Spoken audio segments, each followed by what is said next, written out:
Assalamualaikum warahmatullahi wabarakatuh. Perkenalkan, nama saya Asraf Khairi, NIM 2401047072. Penyelesaian konflik rumah tangga melalui hakam. 3. Perselisihan yang terjadi secara terus-menerus antara suami dan istri sehingga mengancam keutuhan rumah tangga. Dalam kasus Rizky Ardiansah dan Rizka Salsabila, konflik yang semakin besar akibat campur tangan keluarga menunjukkan adanya gejala sikap. Menurut fikih munakahat, penyelesaian sikap dapat dilakukan dengan mengangkat hakam. Sebagai dijelaskan dalam Al-Quran An-Nisa ayat 35, maka utuslah seorang hakam dari seorang laki-laki dan seorang hakam dari keluarga perempuan. Jika keduanya bermaksud mengadakan perbaikan, niscaya Allah memberi taufik kepada suami istri itu.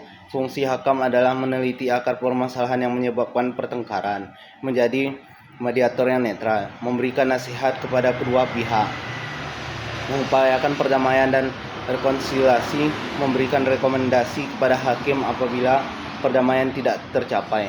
Perdagangan hakam sangat efektif karena mereka biasanya berasal dari keluarga yang memahami karakter masing-masing pihak.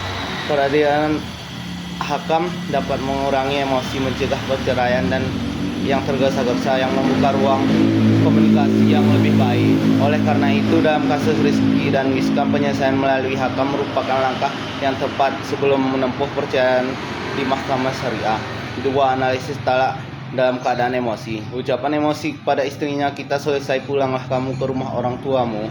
Dan fikih munakahat, ucapan tersebut termasuk lafaz kinayah talak, yaitu ucapan yang tidak secara tegas menggunakan kata talak atau cerai, tetapi mengandung kemungkinan makna perceraian.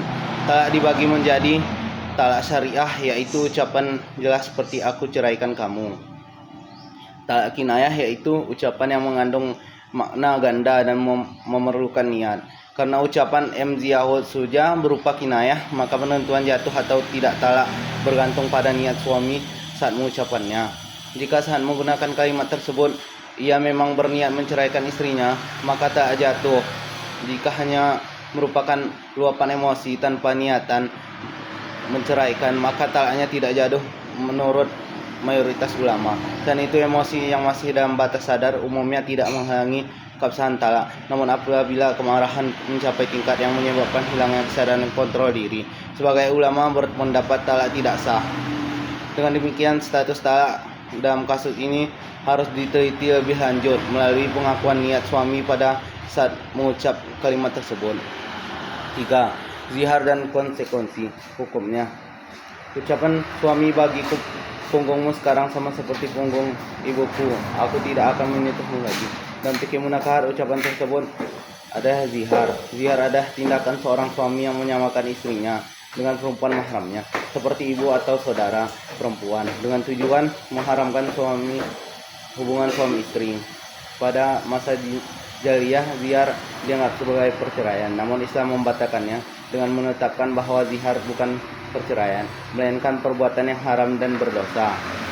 Konsekuensi hukum zihar, suami haram melakukan hubungan suami istri sebelum membayar kafarat.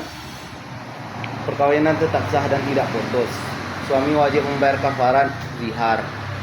Urutan kafarat zihar sebagaimana Quran surah Al-Mujaidah ayat 3-4 adalah memerdekakan seorang budak jika tidak mampu berpuasa 2 bulan berturut-turut, jika tidak mampu memberi makan 60 orang miskin.